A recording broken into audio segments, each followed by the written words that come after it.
né? Além de ter algo barato e acessível, é que nós estamos doando a venda desses livros, né, para a Rede Super. Então, você ainda vai estar contribuindo para que esse projeto não pare, né? Então, eu gostaria que você desse uma atenção a esse material, né, para que ele possa ser um instrumento de bênção, de expansão do reino e que também nos ajude nesse projeto. Além do livro que farei de Jesus, chamado Cristo, nós temos ali outros materiais que estão sendo passados de uma forma bem acessível. Nós lançamos recentemente uma série chamada Valores no Lar.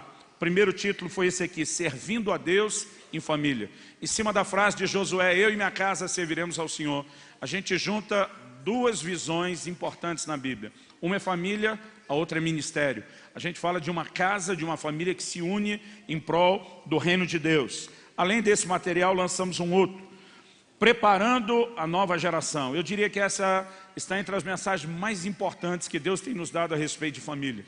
A visão, né, sobre os filhos e a próxima geração que nós precisamos ter. Eu creio na declaração da palavra de Deus que nossos filhos serão poderosos na terra. Eles não precisam necessariamente ser poderosos no âmbito natural, mas no mínimo eles precisam ser instrumentos de impacto para a próxima geração, para estabelecer o reino de Deus. E a gente compartilha algumas verdades importantes e abençoadoras. Também temos ali o livro Devocional Diário. Ele não é um livro de devocionais. Ele, na verdade, trata da doutrina de que o relacionamento com Deus é diário. E um livro que eu tenho recomendado bastante é esse aqui, o DNA do Nazireu.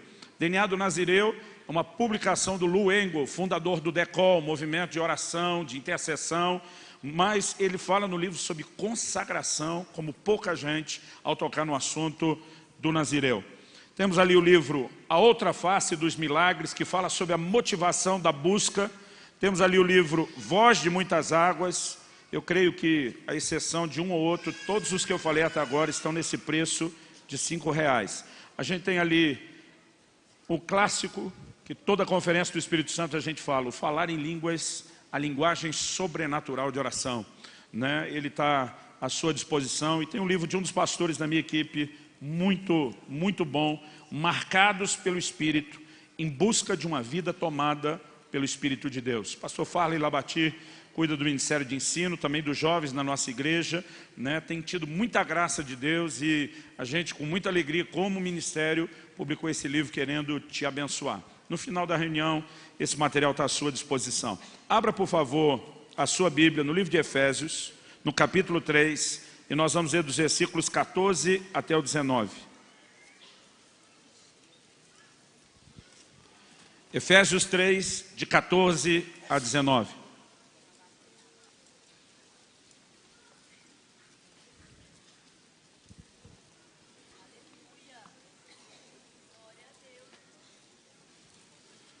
O texto sagrado diz o seguinte: por essa causa me ponho de joelhos diante do Pai, de quem toma o nome toda a família, tanto no céu como sobre a terra, para que segundo a riqueza da sua glória vos conceda que sejais fortalecidos com poder, mediante o seu Espírito no homem interior. E assim habite Cristo no vosso coração pela fé, estando vós arraigados e alicerçados em amor, a fim de poderdes compreender com todos os santos qual é a largura e o comprimento e a altura e a profundidade, e conhecer o amor de Cristo, que excede todo entendimento, para que sejais tomados de toda a plenitude de Deus. Eu gostaria que você repetisse, por favor, o versículo 19 comigo. Diga: e conhecer o amor de Cristo, que excede todo entendimento, para que sejais tomados de toda a plenitude de Deus. Aleluia. Quantos querem toda a plenitude de Deus na sua vida? De acordo com o apóstolo Paulo e a oração que ele fazia, a única forma de chegarmos a esse lugar de viver a plenitude de Deus é quando entramos num lugar de compreensão, de conhecimento, de entendimento, de revelação desse amor de Cristo, que excede todo o entendimento. O tema da minha mensagem essa noite é o amor que excede o entendimento. Amor que excede o entendimento. Eu quero, a partir disso, compartilhar com você algo que eu acredito, e repito o que falei antes, acredito ser uma chave de Deus, um caminho importante no qual eu e você precisamos trilhar, se queremos viver a plenitude do propósito de Deus. A versão portuguesa da Sociedade Bíblica de Portugal, a versão A Boa Nova em português corrente, ela traduziu o versículo 19 assim: que sejam capazes de conhecer o amor de Cristo, ainda que ele ultrapasse qualquer possibilidade de conhecimento, para que Deus vos encha com toda a sua plenitude. Eu acredito que podemos começar a nossa reflexão hoje declarando que é importante compreender não apenas que Deus nos ama, mas compreender o quanto nós somos amados. O apóstolo Paulo declarou que nós precisamos entender toda a extensão de Cristo, se queremos ser tomados de toda a plenitude de Deus. E a declaração que ele usa no versículo 14 é que ele se coloca de joelhos, ele ora, e a oração é apontada especificamente da parte dele com uma direção: que o Espírito Santo pudesse trabalhar no nosso interior, nos levando a um lugar. No verso 17 ele fala sobre estar arraigado. A palavra arraigado significa enraizado. Nós precisamos de raízes profundas nesse sentido. Ele diz: estando vós arraigados e alicerçados em amor. O que leva uma árvore a não tombar diante de um vento forte são as suas raízes. E muitas árvores, a gente descobre que do lado de dentro da terra, fora da vista dos nossos olhos, tem às vezes a mesma extensão de árvore através das raízes que você vê fora no seu tronco, na copa de toda a árvore. Porque para que ela não caia diante do vento contrário, ela precisa de raízes. Mas para que um prédio, para que uma casa não caia debaixo do seu próprio peso, ou também de qualquer adversidade, do vento ou da chuva, como Jesus falou, da casa construída na rocha ou na areia, nós precisamos de alicerces. E o apóstolo Paulo usa essas duas figuras relacionadas com o amor. Ele diz que o entendimento do amor será raízes, fará com que eu e você estejamos arraigados. O entendimento do amor será, na minha e na sua vida, um verdadeiro alicerce para que nada nos abale. Então nós estamos falando de um assunto de extrema importância.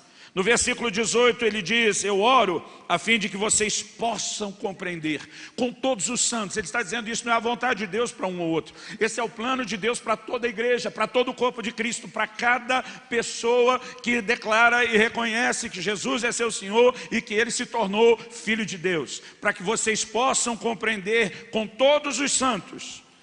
O texto diz aqui: qual é a largura, qual é o comprimento, a altura e a profundidade. Ele está falando de um conhecimento que envolve todas as dimensões do amor de Deus. A largura, o comprimento, a altura, a profundidade. E tudo isso é de fato um desafio, porque no versículo 19 a palavra de Deus diz que esse amor excede o entendimento. Ele está além da capacidade da nossa mente de compreender. No entanto, não significa que Deus não quer que a gente compreenda. Deus está dizendo que esse amor não poderá ser compreendido com a nossa razão, mas não significa que ele não possa e que ele não deva ser compreendido por revelação. E aqui nós temos um ponto importante: ainda que a mente humana, no seu poder de raciocínio, na sua mera habilidade natural, jamais vai conseguir esgotar o entendimento do que é o amor de Deus.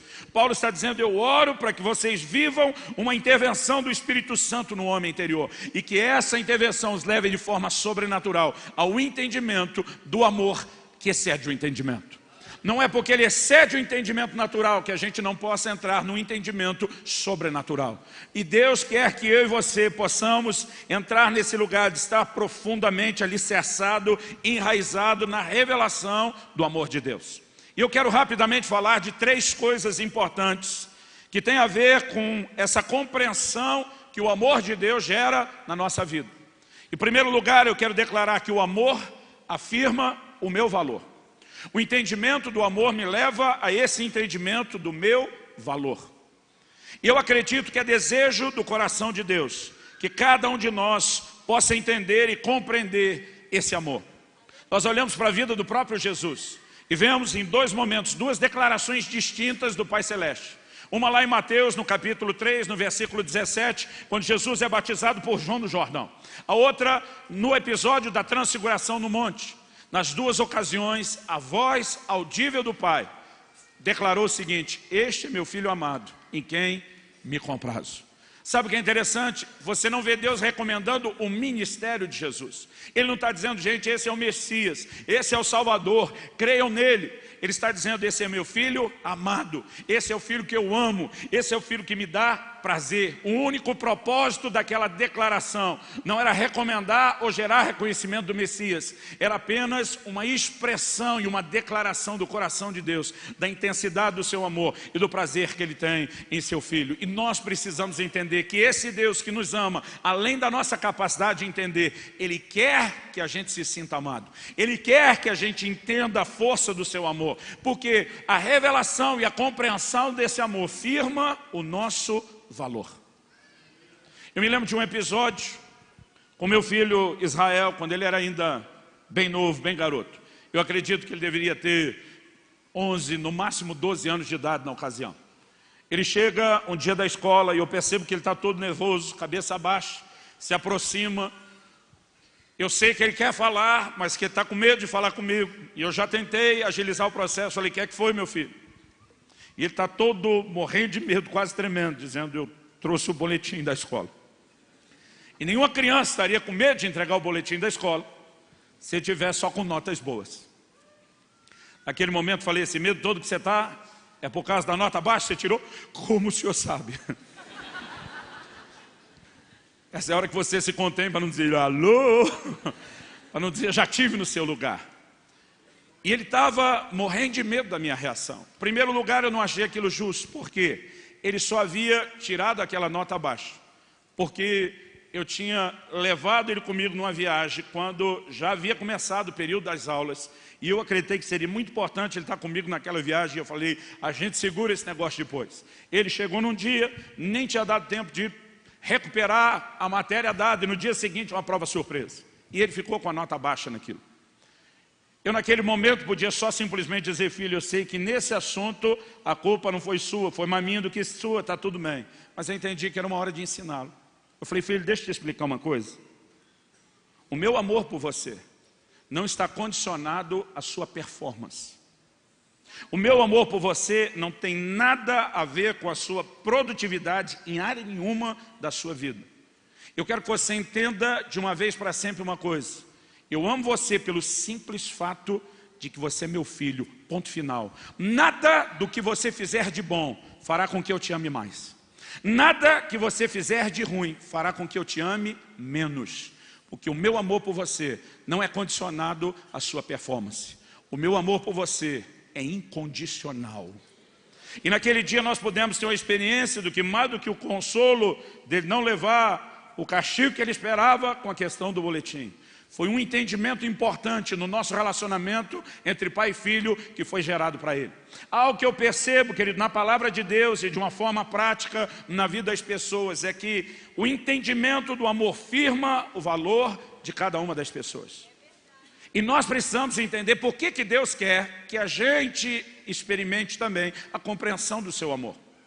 Eu me lembro de uma ocasião no início do meu ministério, nós estamos falando de 20 e tantos anos atrás, no início do meu ministério pastoral, eu estava liderando um grupo de casais, ministrando um grupo de casais, e alguém entrou, não era nem a matéria que a gente estava estudando naquele dia, mas alguém entrou no assunto da importância do casal, está sempre declarando um para o outro, eu amo você, expressando amor. E um dos que estava no grupo falou, olha, já avisei minha mulher, no dia que eu casei com ela, falei, eu amo você e quando isso mudar eu te aviso. Então não vou ficar repetindo isso. Nós rimos como você está rindo, porque a gente achou que era brincadeira. Mas daqui a pouco o riso de todo mundo começou a diminuir, porque ele está dizendo é verdade. Já falei uma vez, quando mudar eu aviso. E nós ficamos chocados porque ele estava tentando defender aquilo. A partir daquele dia nós o apelidamos de Dom Juan. Irmão, tem gente que acredita que declaração de amor é informação. Nós precisamos entender que se fosse só informação, o pai poderia ter dito para Jesus, já te avisei isso no capítulo 3, não preciso repetir no capítulo 17 de Mateus. As declarações não têm a ver com informação, tem a ver com fortalecer um valor que merece, que precisa ser fortalecido. Quem está entendendo, diga amém. A palavra de Deus diz no livro de Efésios, eu queria que você desse uma olhadinha rápida comigo no capítulo 1, nos versículos 4 e 5. Efésios, capítulo 1, versículos 4 e 5. A Bíblia diz: assim como nos escolheu nele, antes da fundação do mundo, para sermos santos e irrepreensíveis perante ele, e em amor nos predestinou para ele, para a adoção de filhos, por meio de Jesus Cristo, segundo o beneplácito da sua vontade. Irmão, deixa eu dizer uma coisa, lá em casa, a gente teve um entendimento de que eu já orava pelo meu casamento, pelos meus filhos, quando era ainda solteiro. Depois de casado, nós começamos a orar com mais regularidade.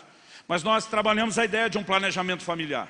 Os 2 filhos que tivemos, o Israel e a Alice, nós decidimos exatamente o momento que nós entendíamos ser a hora de tê-los dentro do nosso relacionamento. E a gente trabalhou em cima disso.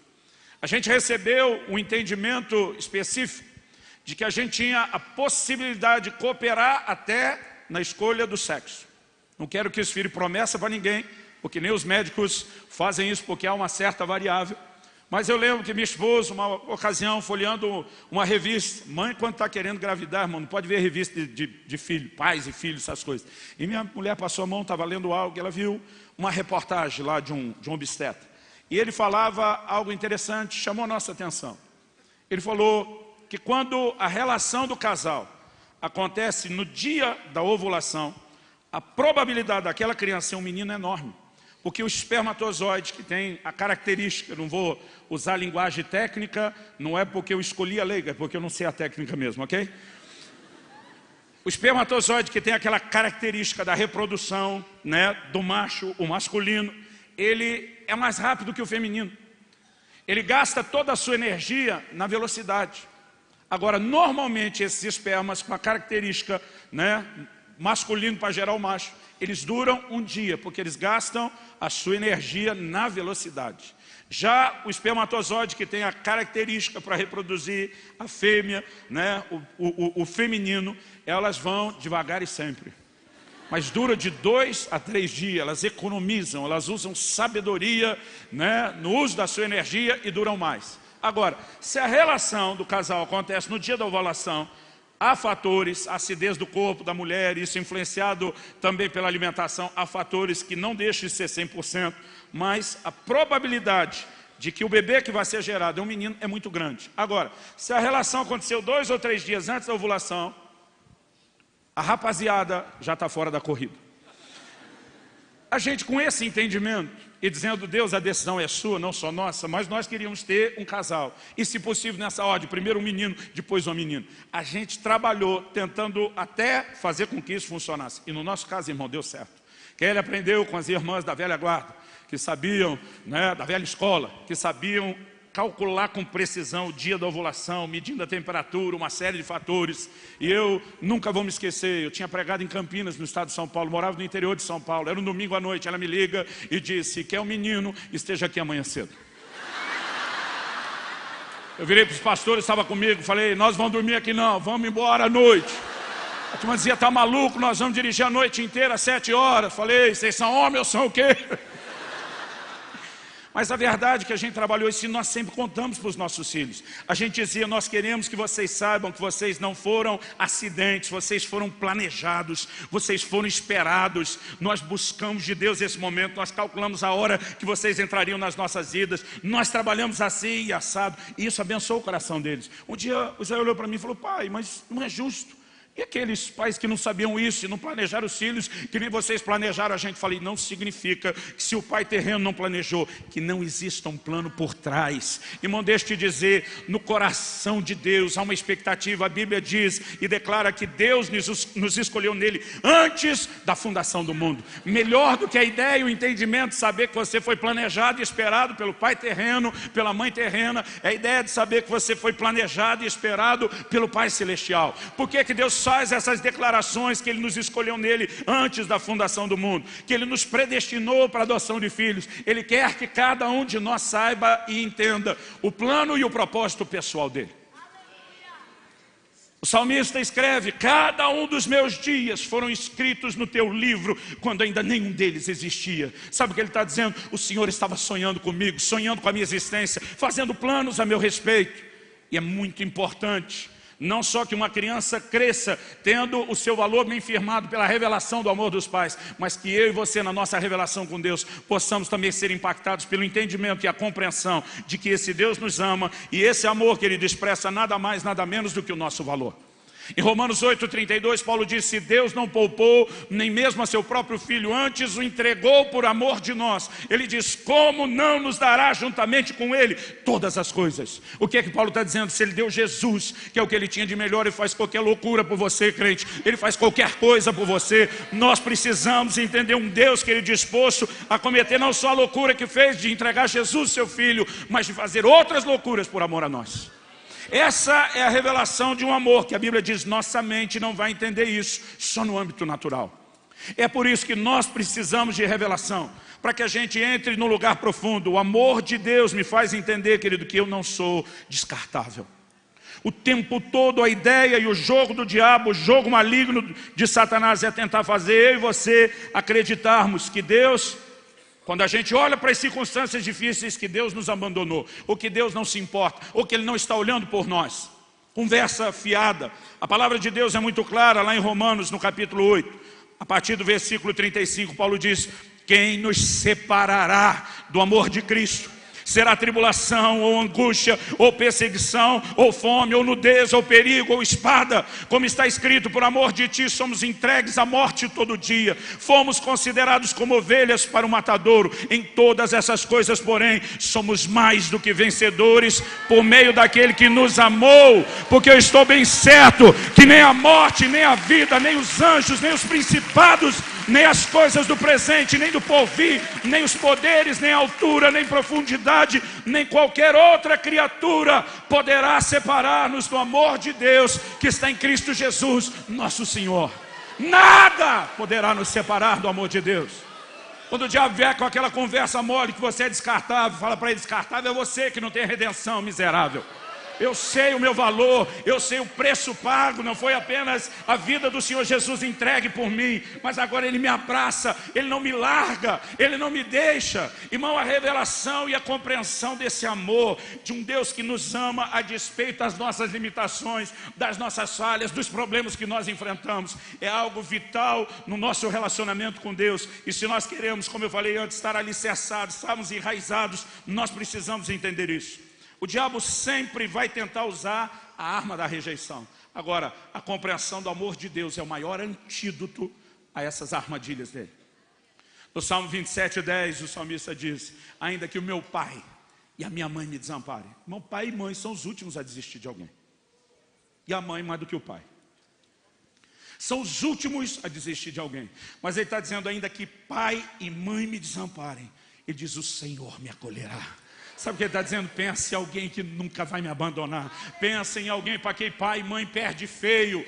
Pensa em alguém cujo amor está acima de qualquer comparação. Quando Deus quer que a gente entenda o seu amor, Ele apela para o amor de mãe, para o cuidado do pai. Ele pergunta: pode a mãe que amamenta seu filho esquecer-se da criança que mama? Resposta implícita: não. Apesar que de vez em quando vai ter uma ou outra mãe desnaturada que contraria isso, ele diz: ainda que essa se esqueça, eu não me esquecerei de vós. Tenho os vossos nomes escritos nas palmas das minhas mãos. O Senhor não está apenas fazendo uma comparação, na verdade Ele está fazendo um contraste. Ele está dizendo: por mais intenso, sacrificial, profundo que seja o amor de mãe, quando a mãe falhar com você, conta comigo, eu vou estar ao seu lado. Ele é aquele que tem dito: nunca te deixarei, jamais te desampararei. Ele é aquele que tem dito: eu estou convosco todos os dias, até a consumação dos séculos. Jesus diz: qual de vocês é o pai que se o filho pedir pão, esse vai lhe dar uma pedra? Se pedir peixe, vai dar serpente ou escorpião? Ele disse: vocês que são maus, sabem dar boas dádivas aos vossos filhos, quanto mais o Pai Celestial não dará coisas boas àqueles que o pedirem. De novo, Jesus não está fazendo uma comparação, Ele está fazendo um contraste. Ele diz: melhor do que qualquer pai terreno, porque Ele diz: vocês, por melhor que pareçam ser, ainda são maus. Não tem comparação com o amor de Deus, com a bondade de Deus. Nós precisamos entrar nesse lugar de entendimento do amor de Deus, porque isso firma o nosso valor diante dele. Quem está entendendo, diga amém. Todo dia eu estava orando num lugar, estava pregando numa igreja em outro país. E o pastor depois falou para mim, cara, eu fiquei assustado do jeito que você fala com Deus. Fiquei até meio escandalizado. Eu parei e pensei, o que será que eu falei? Será que tem algo a ver com o contexto cultural de uma nação para outra? Eu falei, o que eu fiz de errado? Ele olhou para mim e falou, você é muito abusado no jeito de falar com Deus. Eu tentei que ele me explicasse o que ele estava dizendo. A verdade é que a maneira dele de se relacionar com Deus é a seguinte, ele olhava para Deus com medo. Ele é alguém que entrava num ambiente de oração de cabeça baixa. Parecia mais alguém que estava estendendo um chapéu, esperando uma esmola, do que o entendimento e a revelação do que é um filho que se relaciona com o Pai. Querido, a Bíblia diz no livro de Hebreus que nós temos ousadia para entrar no Santo dos Santos pelo sangue de Jesus. Há uma compreensão desse acesso que eu e você temos, da aceitação que nós temos através de Jesus, que vai mudar a maneira de nós relacionarmos com Deus. E que só, se nós não tivermos, não haverá em nós ousadia o suficiente. Esther entra na presença do rei com certo medo. Ela diz, se morrer, morri, eu vou arriscar. Eu e você não vamos arriscar nada. Nós vamos entrar na presença dele sabendo que não há o menor risco de não sermos aceitos. Porque o seu amor exposto através do que ele fez em Jesus já nos deu toda a aceitação, já firmou o nosso valor. A segunda coisa que nós precisamos entender é que esse amor, ele não se expressa só em declarações agradáveis aos nossos ouvidos. Esse amor também se expressa numa linguagem que nem sempre eu e você reconhecemos como uma linguagem de amor, mas que de acordo com a palavra de Deus é.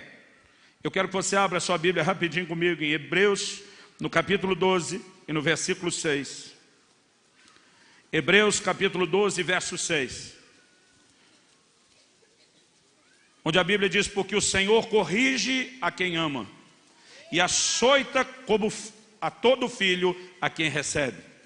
Se você olhar o versículo anterior, ele diz no versículo 5, filho meu, não menosprezes a correção que vem do Senhor, nem desmaies quando por ele és reprovado, porque o Senhor corrige a quem ama e açoita todo filho a quem recebe. É para disciplina que perseverais, Deus vos trata como filhos, pois que filho há que o pai não corrige? Mas se estáis sem correção, de que todos têm se tornado participantes, logo sois bastardos e não filhos. Além disso, tínhamos os nossos pais segundo a carne, que nos corrigiam e os respeitávamos. Não havemos de estar em muito maior submissão ao Pai dos Espíritos, então viveremos, pois eles nos corrigiam por pouco tempo, segundo melhor lhes parecia. Deus, porém, nos disciplina para aproveitamento, a fim de sermos participantes da sua santidade. Toda disciplina com efeito, verso 11, no momento não parece ser motivo de alegria, mas de tristeza. Ao depois, entretanto, produz fruto pacífico aos que têm sido por ela exercitados, fruto de justiça.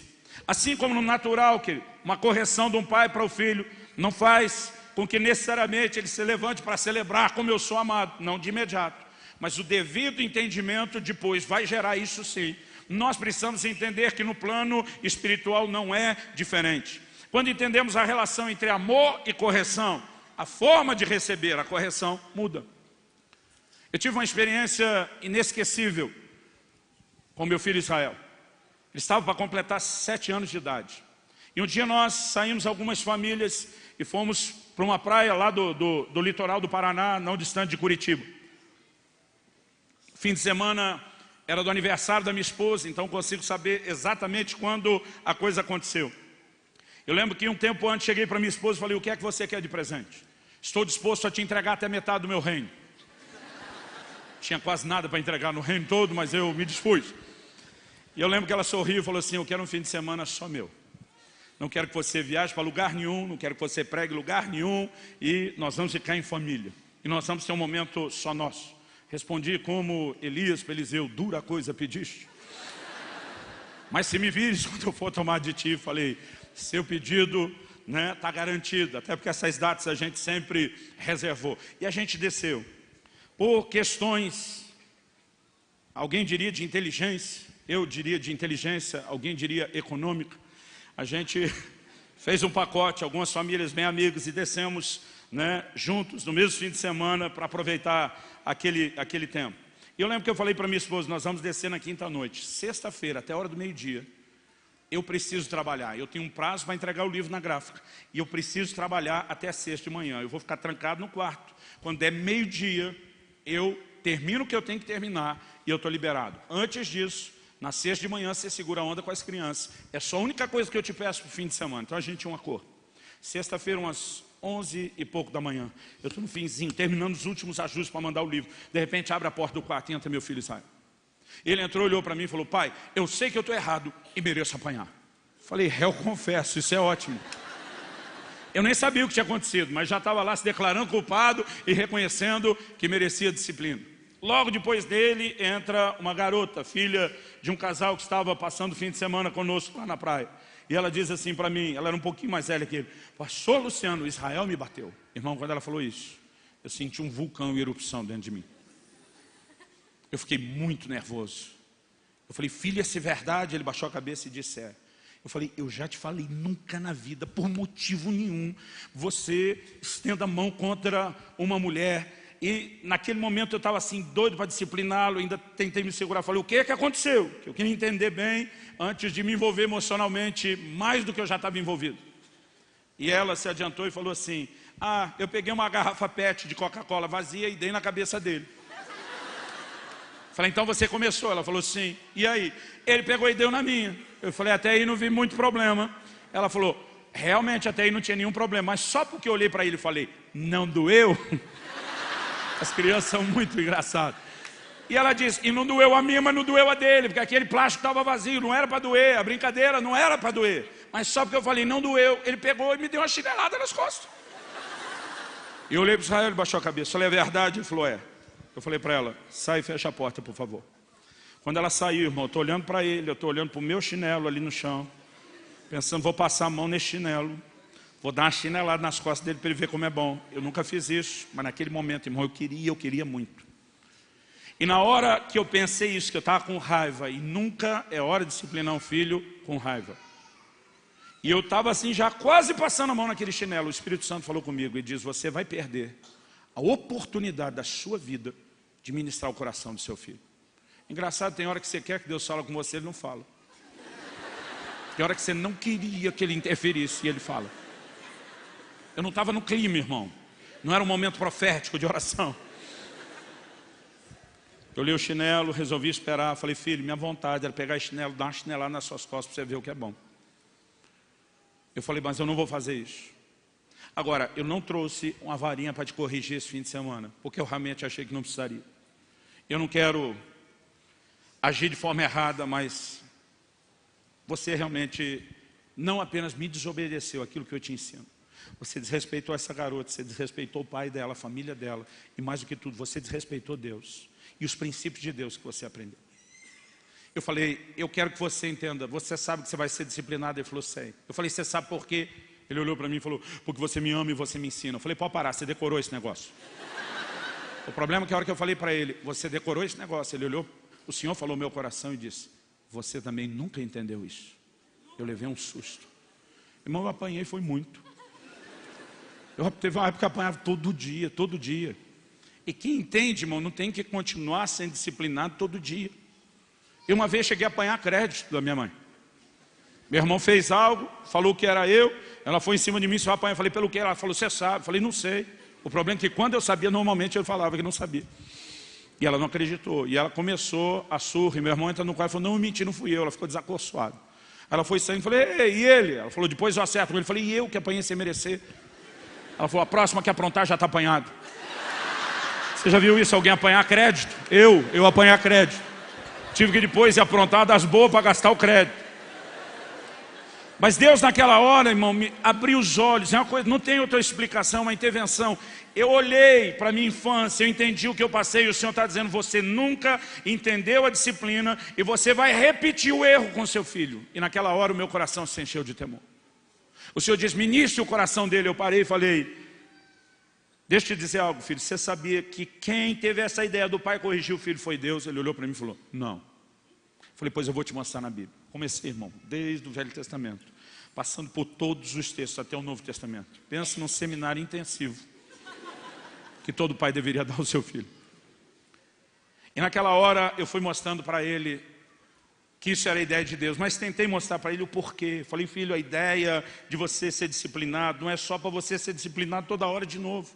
Eu e meus irmãos, às vezes a gente toma a decisão de desobedecer os pais, só delitos leves, tá, irmão? Não me julgue muito, me julgue só um pouco.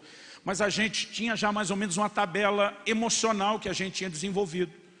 A tabela era, se cometer esse delito, é tantas cintadas, esse aqui é tantos dias de castigo em casa, sem sair brincar. A gente já tinha mais ou menos os parâmetros.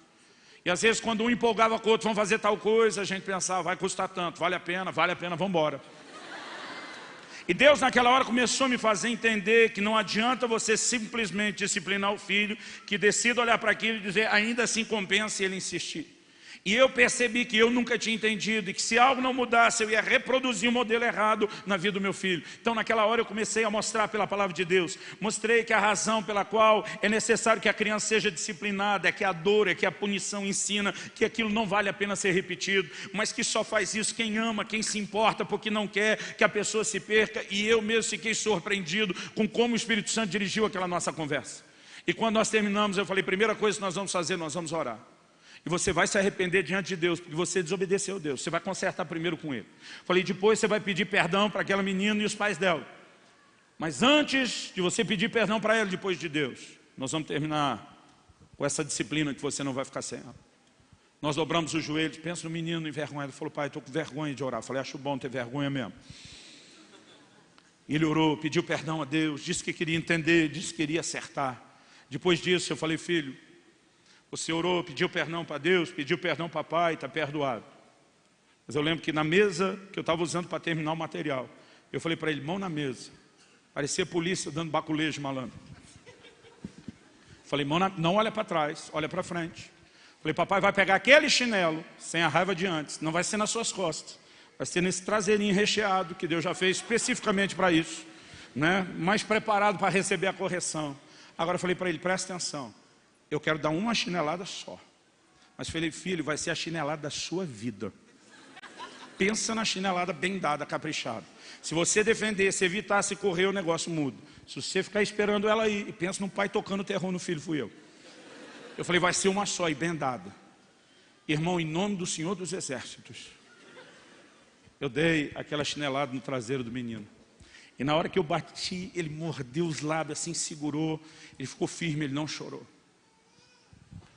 E de repente ele vira e me dá um abraço. E eu nunca mais, na minha vida, vou esquecer esse momento. Ele segurou minhas bochechas depois do abraço e falou, pai, olha no meu olho. 6 para 7 anos. Ele falou, você pode achar que eu sou muito criança para te prometer isso, mas olha no meu olho. Ele diz, nunca mais você vai me disciplinar de novo. Ele diz, eu entendi. Algo entrou no meu coração. Ele me abraçou e falou, muito obrigado porque você me ama. Muito obrigado porque você quer que eu acerte na vida e diante de Deus. Muito obrigado pelo que você fez hoje. Ele falou, essa é a última vez. Ele está com 19 anos. E apesar de novo já casado, eu nunca mais precisei discipliná-lo fisicamente outra vez. Porque algo aconteceu no coração dele aquele dia. Mas sabe o que é mais importante? O nosso relacionamento mudou a partir daquele dia. O entendimento de obediência e sujeição no coração dele mudou aquele dia, porque por trás havia revelação e um entendimento de amor. O problema é que muitos de nós, querido, mesmo quando estamos experimentando disciplina, a gente não consegue entender que isso é manifestação do amor de Deus. Até quando nós estamos debaixo de juízo divino em áreas das nossas vidas, nós precisamos entender que enquanto Deus não executa juízo completo, Ele ainda está manifestando misericórdia. No livro de Ageu, Deus está dizendo, eu permiti que isso tudo viesse contra vocês. Ele diz, e não houve entre vós quem se arrependesse. O que Ele está dizendo? O que eu queria é que diante da disciplina vocês voltassem para mim. O tempo todo nós percebemos uma visão na palavra de Deus, onde a misericórdia triunfa do juízo. Mesmo quando o juízo já está entrando, ele ainda vem em doses menores, porque o que Deus está expressando ainda é misericórdia. Agora, quando eu e você começamos a entender isso, querido, na relação com Deus muda. Eu contei aqui na conferência do Espírito Santo, de uma experiência que eu tive em 1993, um acidente de carro, e como em 1994 eu tive uma outra experiência, que Deus mandou um anjo para um dos meus pastores, quando orava comigo, na hora que eu estava sendo estabelecido, e Deus explicando os motivos pelos quais Ele permitiu que aquele acidente acontecesse, o como Ele precisava tratar comigo, o como Ele precisava corrigir desvios no meu coração, o como Ele precisava lidar comigo para não me perder no final das contas. Mas sabe o que acontece? Durante aquele 1 ano e 3 meses, até ter a explicação, que eu mais tive foi crises no meu coração contra Deus. Eu questionava o amor de Deus, eu questionava a justiça de Deus, não tinha coragem de verbalizar por medo de pecar, mas eu questionava. Mas quando veio a revelação da forma como veio, eu consegui enxergar que por trás daquilo tudo, na verdade havia um amor que excede o nosso entendimento, havia uma tentativa de Deus de me guardar, de me proteger, de que eu não viesse a me perder. E quando você entra nesse nível de revelação, a disciplina passa a ser uma declaração de amor. O problema é que nós só queremos a primeira parte das boas afirmações que firmam o nosso valor, mas não entendemos que as correções são outro nível de declaração que nos leva ao mesmo lugar, de um Deus que diz: porque você é importante para mim, eu não quero que você se perca, eu quero que você se conserve dentro do caminho, dentro do meu plano, dentro do meu propósito, para o seu próprio bem. Quem está entendendo, diga amém. Para terminar, eu acredito que nós precisamos entender o que eu chamaria de respostas de amor. Em 1 de João, no capítulo 4, nos versículos 10 e 11, nós temos uma declaração muito importante. 1 de João 4, versículos 10 e 11. Ele diz: nisto consiste o amor, não em que nós tenhamos amado a Deus, mas em que Ele nos amou e enviou seu Filho como propiciação pelos nossos pecados.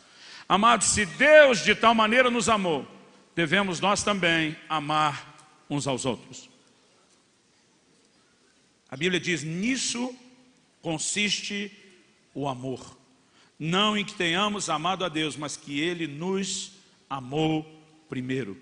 Nós precisamos entender, querido, que o nosso próprio amor para com Deus é uma resposta do próprio amor de Deus. O amor que Ele nos tocou, com o qual Ele nos tocou, o amor que Ele manifestou na minha vida, na sua vida, Ele nos leva a esse lugar de resposta. Verso 19 de 1 João 4. Nós amamos porque Ele nos amou primeiro. A verdade é que o entendimento do amor por nós vai gerar em nós uma resposta de amor para com Ele. Então nós falamos, em primeiro lugar, que o entendimento do amor de Deus firma o nosso valor. Em segundo, que a correção é uma outra forma de declarar a mesma verdade. Mas em terceiro lugar, eu quero trabalhar a ideia de respostas de amor. Eu comecei contando uma história de quando eu corrigi o pensamento errado do meu filho que trouxe o boletim. E quando eu comecei a falar a ele: filho, eu não te amo pela sua performance, eu te amo pelo que você é, porque você é meu filho. Foi bom para ele, isso marcou a vida dele. Mas teve um momento que eu comecei a perceber uma carinha, um certo ar de malandragem no rosto de menino. Quase como quem diz: então liberou geral? Tipo, qualquer nota que aparecer nesse boletim não vai mudar nada. E nessa hora eu falei: antes de você deixar essa malandragem entrar na sua cabeça, eu quero que você entenda o contraponto. Eu não vou te amar mais pelo que você fizer de bom, eu não vou te amar menos pelo que você fizer de ruim, porque o amor é incondicional pelo que você é meu filho, não depende da performance. Falei: mas se você quer me agradar, a conversa é outra. Eu falei: se você quer agradar seu pai, e o que Jesus ouve do Pai Celeste, não é apenas você é meu filho amado, mas é uma declaração em quem eu tenho prazer. E nós precisamos entender, querido, entrar nesse lugar de não só desfrutar do amor de Deus, mas de oferecer a Ele a resposta ao seu amor, que lhe encha de prazer. Então eu falei para ele: apesar do seu boletim não mudar o meu amor por você, o quanto você me agrada, tem a ver com a forma como você se dedica. Porque sabe, eu vejo alguns crentes legalistas que parece que ensinam as pessoas que elas têm que esforçar, quase como quem diz: senão você não vai ser amado por Deus. Aí tem a turma que para fugir desse extremo vai para o outro: não importa o que você faz, Deus te ama incondicionalmente. É verdade, mas eles começam a empurrar os crentes para uma libertinagem. E se eu não quero viver lá naquele legalismo, irmão, porque o amor de Deus não depende da minha performance, por outro lado, eu não quero viver nesse lugar de libertinagem, acreditando que então eu posso viver de qualquer forma, esculhambar tudo, que não tem problema. Porque a verdade é que o importante não é apenas eu ser amado, o importante é que eu ofereça a Ele uma resposta de amor. E o entendimento e a cooperação, porque em 2 Coríntios 5,14, Paulo diz assim, o amor de Cristo nos constrange. Constrange a quê? A uma resposta. Ele diz, julgando nós isso, se um morreu por todos, logo todos morreram. E os que agora vivem, não devem mais viver para si mesmos, mas para aquele que por eles morreu e ressuscitou. Ele diz, o amor dele, o entendimento, a revelação do amor me constrange, é uma resposta. Eu chamo isso de dívida de gratidão. Em algum outro momento quero falar sobre isso aqui um dia, dívida de gratidão. Quando Jesus está na casa de Simão leproso, e a Bíblia fala de uma mulher pecadora derramando bálsamo nos seus pés, todo mundo começa a julgá-lo. Se esse homem fosse profeta, lá em Lucas 7, saberia quem e qual é a mulher que lhe tocou. Jesus para e diz, Simão. Simão era o seu anfitrião, um fariseu, um cara que era parte da seita religiosa mais severa no meio do judaísmo. E diz, eu entrei na sua casa, você não me deu ósculo no rosto, mas essa mulher não para de beijar meus pés. Você não providenciou água para lavar meus pés, ela está regando meus pés com lágrimas.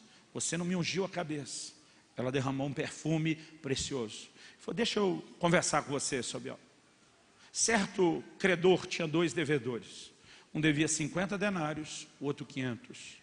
Ele perdoou os 2. Jesus disse, qual dos 2 você acha que vai amar mais? Como bom judeu, dando devido valor ao que é material, ele falou, com certeza, aquele a quem foi perdoado uma dívida maior. Jesus olha para o Simão e diz exatamente, a quem pouco perdoa, pouco ama. Mas a quem muito perdoa, muito ama. Eu não tenho tempo para explicar detalhadamente o que Jesus está falando. Mas ele está dizendo que a compreensão de algo intenso feito do lado de cá gera em contrapartida do lado de lá uma resposta de gratidão, uma resposta de amor.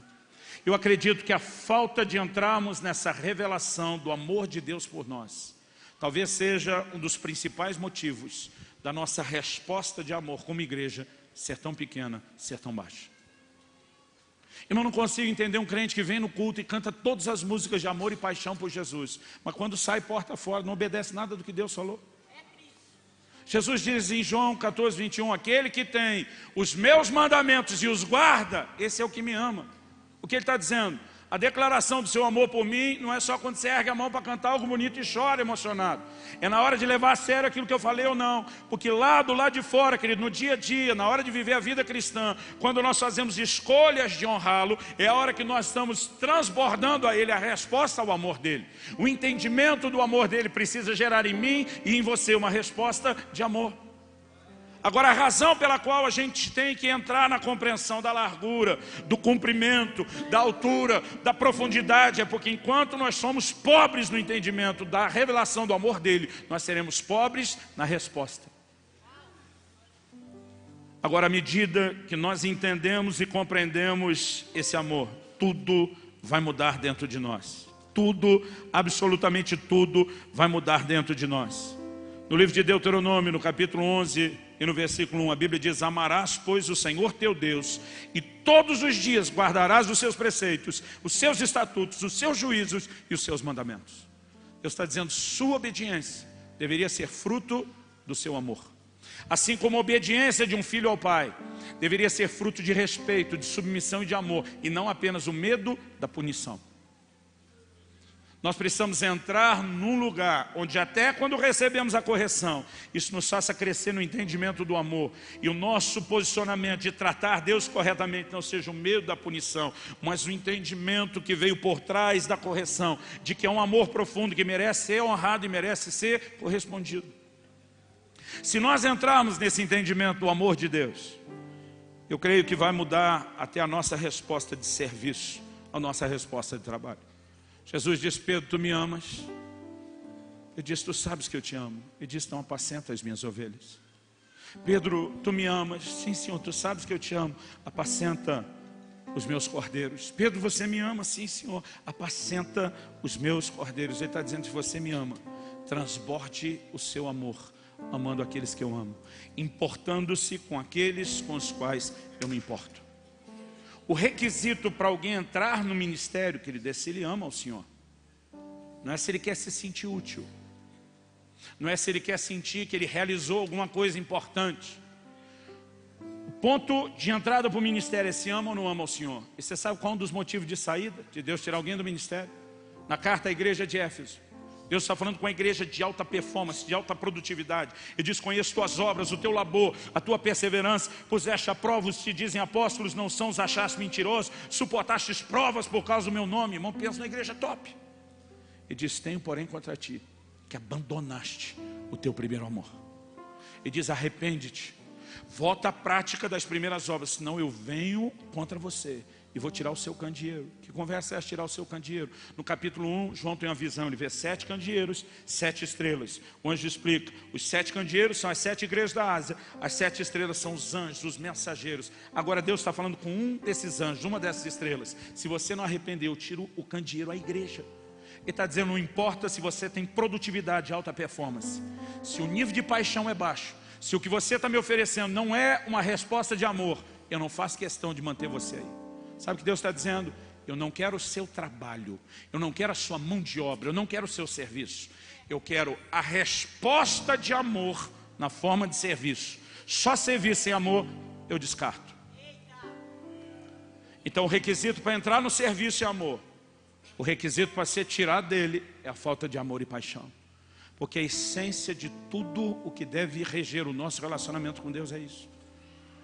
Aliás, quando Jesus tinha difícil missão de definir qual o maior mandamento, ele não titubeou: amarás ao Senhor teu Deus de todo o teu coração, com toda a tua alma, com todo o teu entendimento, com todas as tuas forças. Mas a razão para ele esperar que haja um amor total do lado de cá é porque isso tem que ser a resposta da compreensão de um amor absurdo, total, do lado de lá. Compreender o amor que excede todo entendimento vai mudar completamente as nossas vidas. Eu quero que você se coloque em pé, por favor. Há um agir do Espírito Santo que pode ser experimentado nas nossas vidas em 2 níveis. O primeiro a gente lê no nosso texto inicial de Efésios 3, de 16 a 19. Para que sejais fortalecidos com poder no homem interior, a fim de que possais compreender o amor. Há uma ação do Espírito Santo onde Ele quer abrir os nossos olhos e nos fazer entender a revelação do amor de Deus. Mas a Bíblia também diz em Romanos 5,5 que o amor de Deus é derramado em nossos corações pelo Espírito Santo. O mesmo Espírito que envia o amor de Deus ao meu coração quer abrir o meu coração para entender o amor que Ele envia. Ele está agindo dos 2 lados, numa avenida de ida e numa avenida de volta. Nós precisamos entender o amor de Deus. Um dia um pastor me perguntou: você não tem medo de errar no ministério? A responsabilidade que é o ministério. Eu falei: amigo, medo de errar? Pensa na certeza que eu tenho que eu vou errar. Nenhum de nós é perfeito. Como esperar que eu não erre? Ele falou: e como você acha que vai ser o dia que você se colocar diante de Jesus para tratar dos seus erros? Falei: eu não posso dizer como vai ser tudo, mas vou te dizer um pouco do que eu penso. Eu vou olhar nos olhos dele e eu vou dizer para ele: o Senhor sabe que eu fiz o meu melhor. Ele falou: só isso? Falei: só isso. Porque ele sabe agora, ele vai continuar sabendo depois, que mesmo tropeçando aqui ou ali, procurando ajustar isso aqui ou ali, eu procurei fazer o meu melhor. Eu falei para ele algo que eu entendo: que Deus não me ama apenas pelos resultados que eu produzo. Os resultados que eu tento produzir são a resposta ao entendimento do amor que eu sei que Ele tem por mim. É completamente diferente. Eu não tenho um pingo de temor desse dia. Na verdade, eu não vejo a hora desse dia. Quando eu vou olhar nos olhos dele, ele vai dizer: servo bom e fiel, entra, entra. Eu não vejo a hora desse dia. Mas quanto mais nós crescemos no entendimento do que é o amor dele, não tem coisa melhor do mundo que o sentimento de ser amado.